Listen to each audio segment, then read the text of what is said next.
Hello. This video, we're going to be talking about cosets. Now, the first thing is that we're going to look at is we're going to let S and S prime be just normal subsets of a group G. Then we define a product on these two subsets to be simply the product, or sorry, I guess all the possible products between an element in S and an element in S prime.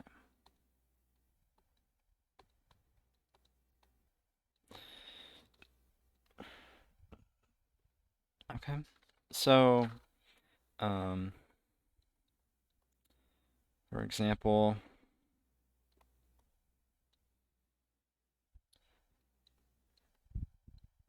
if I were to multiply the trivial group, or just trivial subset, times anything, this is just going to be, I get the thing back, right? Because all the elements are of the form E times X, where X is an S, and of course E times X is just equal to X. And so this is the same thing as S. Okay. One can check that this set multiplication is associative.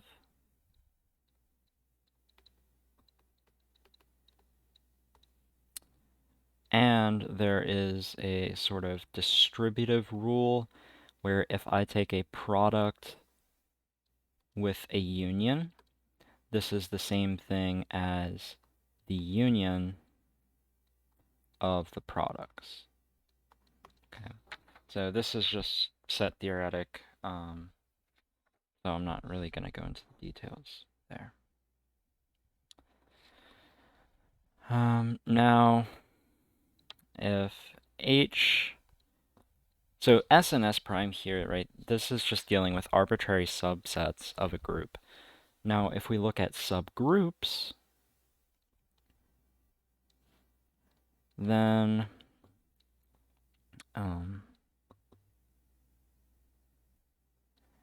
if I take any element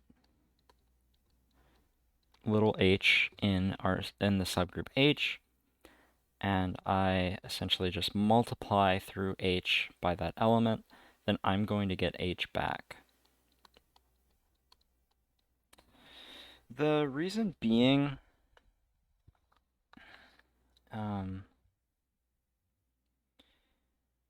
essentially,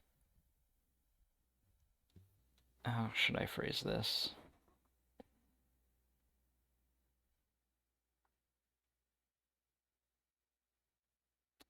I mean, one way to do it is really just to work with it as a map.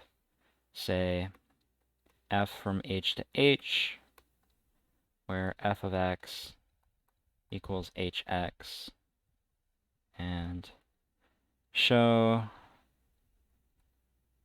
this is an isomorphism.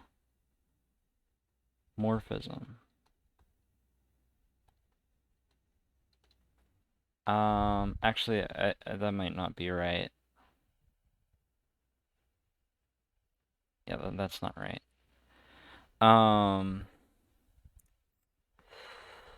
What should it be?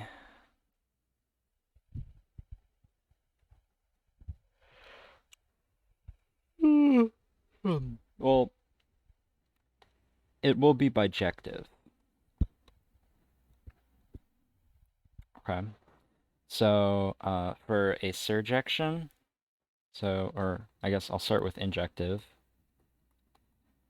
If f of x equals f of y, then using the definition, I have hx equals hy, and therefore multiplying by inverses of H, which I can do in a group, I get X equals Y. And therefore, F is injective.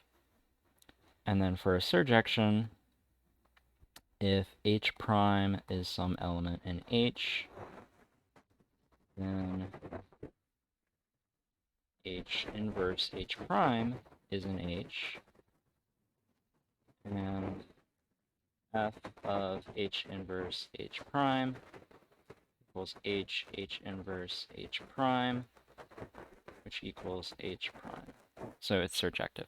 So this map is a bijection, and therefore the two sets are equal.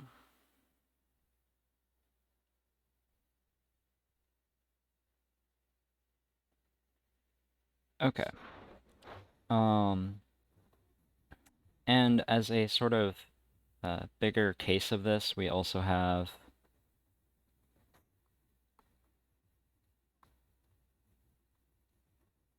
H times H equals H. And we're sort of going to use this result a lot.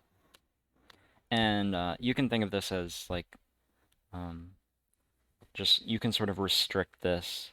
Since H contains the identity, and since H is a subgroup, all the products are going to be contained in H. So this is going to be a subgroup of H.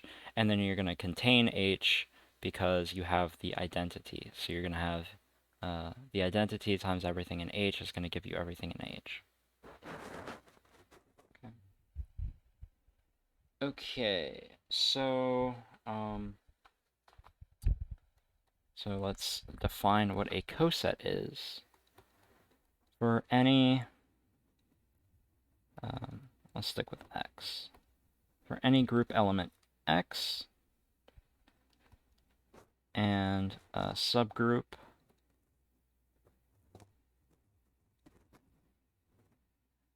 XH is a coset of H. And X is a representative.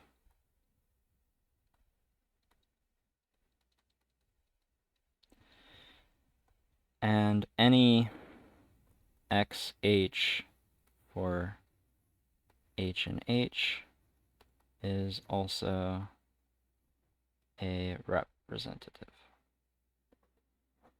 Okay. And so I'm sort of dropping the set multiplication notion, right? So really this is the set containing X times H, but I'm just writing it shorthand as X times H. Okay. Theorem. For two elements, A and B and G,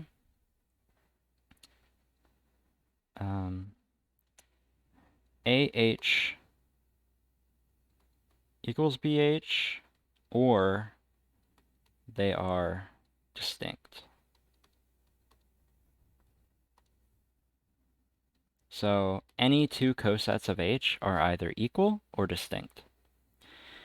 And so the way we can sort of formulate the proof, the structure of the proof is that if they're not disjoint, then they have some element in common, and then we're going to show that if they have an element in common, they must be equal. So let X be an element of AH intersect BH. So X equals AH1 and also equals BH2.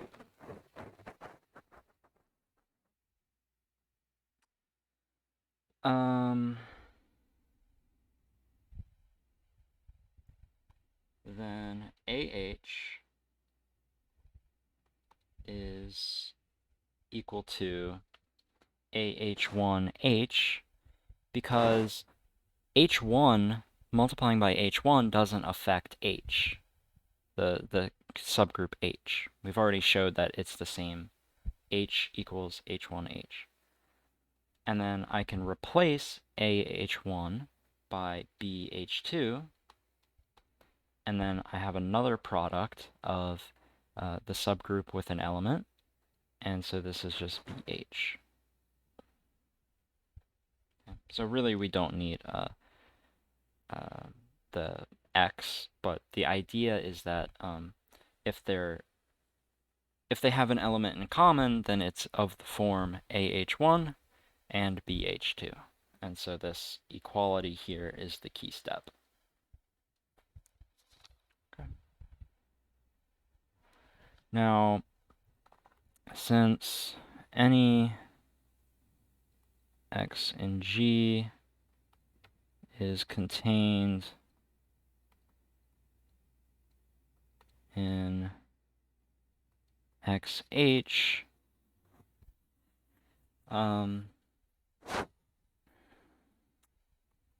the cosets of H form a partition of G. Right? We have a bunch of cosets which are mutually disjoint, right? They're either disjoint or they're equal, and we know that any element of G must be contained in a coset. And just to make it clear, right, the reason why this X is contained in this coset is because I can take, in H, I can take the identity element, so X times the identity element is an element of XH.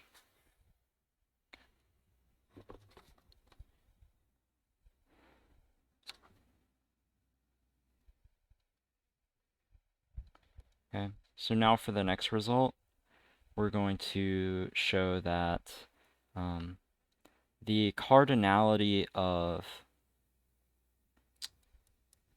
I should say, if H is a finite subgroup, then the size of a coset is equal to the size of the set H.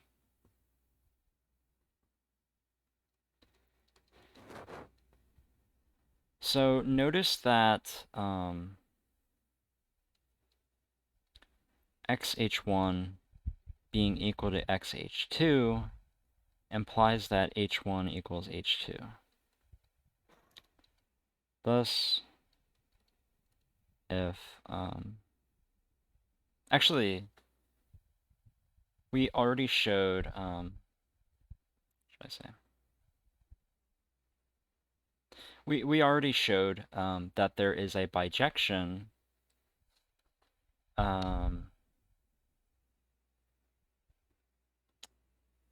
well, I guess here we're using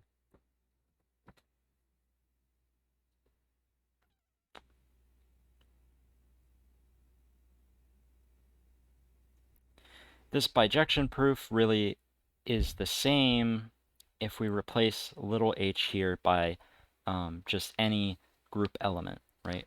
Nowhere in this proof, like the only thing I was showing here is that if I multiply by little h, then I'm going to get only elements of h, right? But this proof that there's a bijection, it shows that they are the same size. And this proof doesn't use the fact that little h is in h. So you can use the bijection proof again. So I should say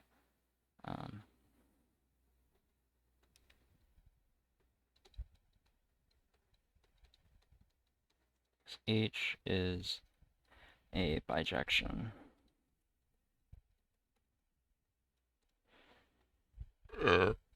Excuse me. Details shown above. Okay. And so what does this mean for us? This means that the size of the cosets are the same. Okay. So thus, if G is a finite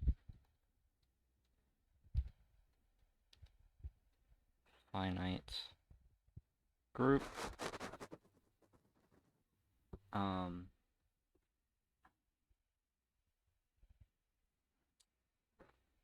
then the size of G equals to the number of cosets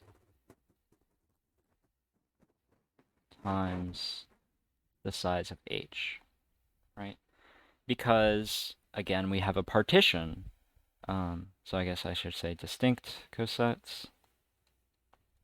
But we have a partition of G given by these cosets, and each of the cosets has the same size, namely the size of H. And we're going to say that this number of the number of distinct cosets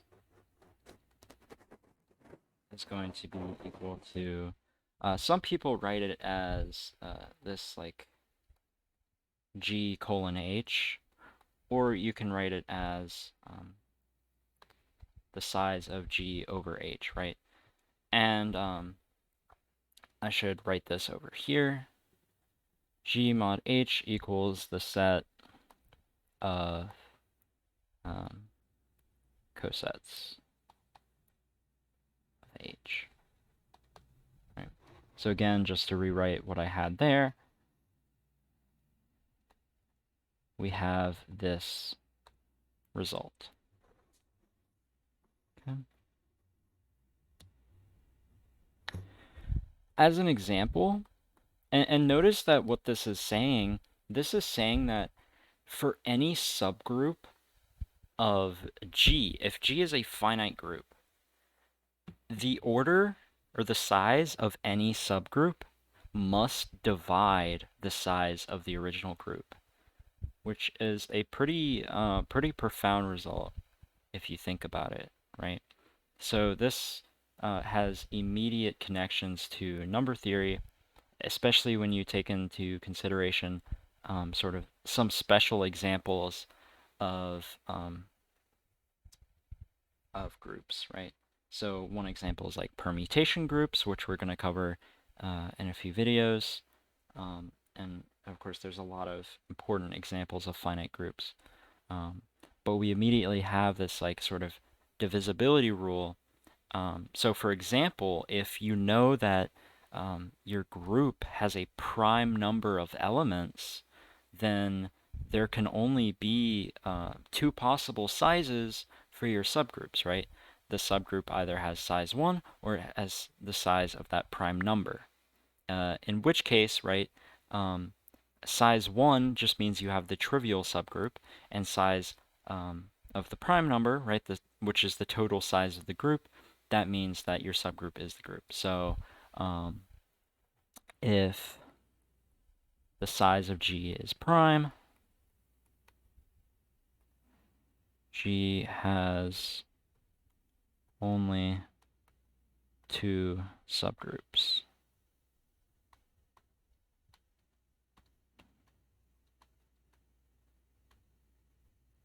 The trivial group in itself. Another example is if H is the cyclic group generated by A for A and G. Then H is, the size of H is equal to the order of A, which must divide the size of G. So that's another pretty important result. Okay.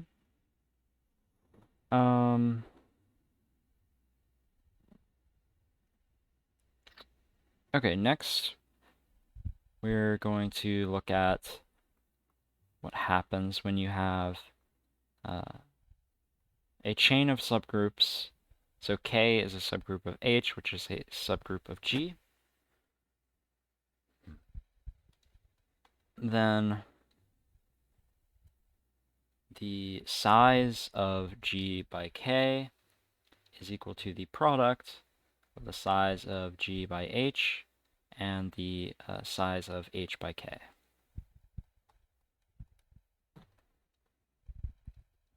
And so for the proof, you essentially just look at this decomposition in two ways, right? So the first way, we decompose by H first, and then we decompose and then H we can decompose by K.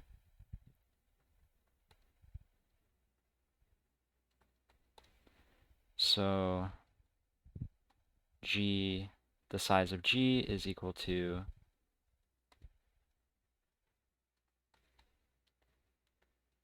this product of terms, right? Which we just get from taking this and plugging it back in here. But if we skip H altogether, right, K is a subgroup of G, so we can just use the decomposition rule for K.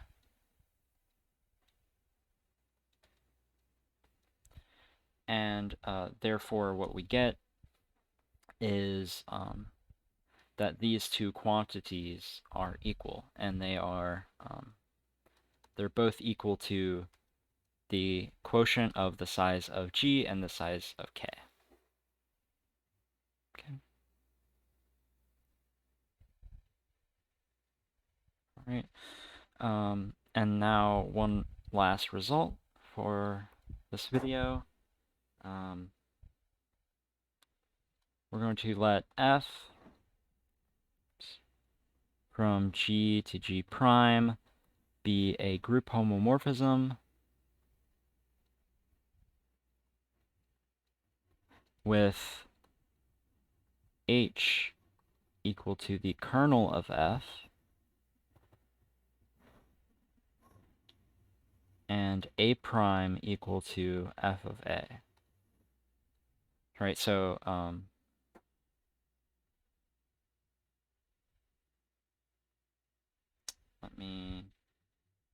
I think A prime is just some arbitrary element of the image of G. Then F, the inverse image of the element A prime is equal to the coset of the kernel with the element A. And so we prove this two ways, right? If X is in AH, then X equals AH, and then F of X equals F of AH, which equals F of A, F of H, which equals F of A, E prime, right? Because H is in the kernel of F, so F of H is the identity. And so, and this is, I should write here, F of A is A prime. So this is just A prime.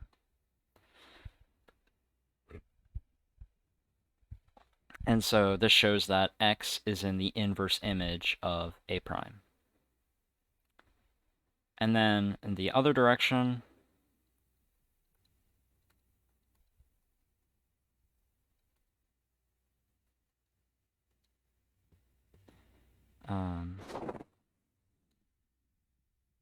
we essentially just show that if I take F of A inverse X, this is F of A inverse F of X. F of A is A prime, so this is A prime inverse. F of X is A prime because X is in the inverse image. And so this is just the identity.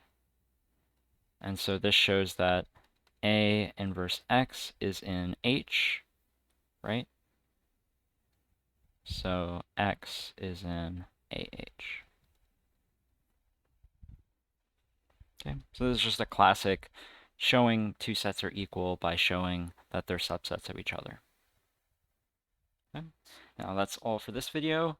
In the next one, we're going to use cosets to show what normal subgroups are and quotient groups are, which are two very important things in group theory. So I'll see you then.